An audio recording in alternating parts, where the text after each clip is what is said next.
164 gram brown sugar ও নগদ 2,15,000 টাকা সহ আটক এক নেশা কারবারি। ধৃত নেশা কারবারির নাম সুমন সরকার।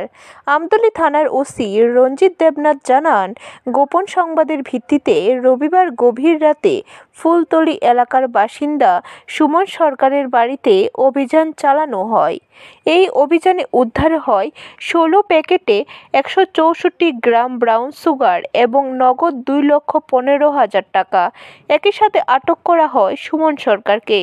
উদ্ধারকৃত ব্রাউন সুগারের বাজার মূল্য আনুমানিক 7 থেকে 8 লক্ষ টাকা হবে বলে জানান তিনি। আমরা একটা গোপন যে সোর্সের ভিত্তিতে আমরা খবর পেয়েছি এবং এসবি থেকে আমরা একটা খবর পেয়ে আমরা রাত্র প্রায় 2টা নাগাদ আমরা একটা ফুলতলিতে আমরা করেছি যে সুমন সরকারের বাড়িতে রেড করেছি। রেড করার পরে আমরা টোটাল এমন 16টা পাউচ 16টা পাউচ, যেটার মধ্যে টোটাল 164 গ্রাম ব্রাউন সুগার রয়েছে।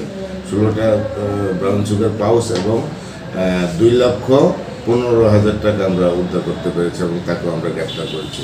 তাকে আমরা কালকে কোর্টে ফরওয়ার্ড করেছিলাম এবং এখন সে রিমান্ডে আছে।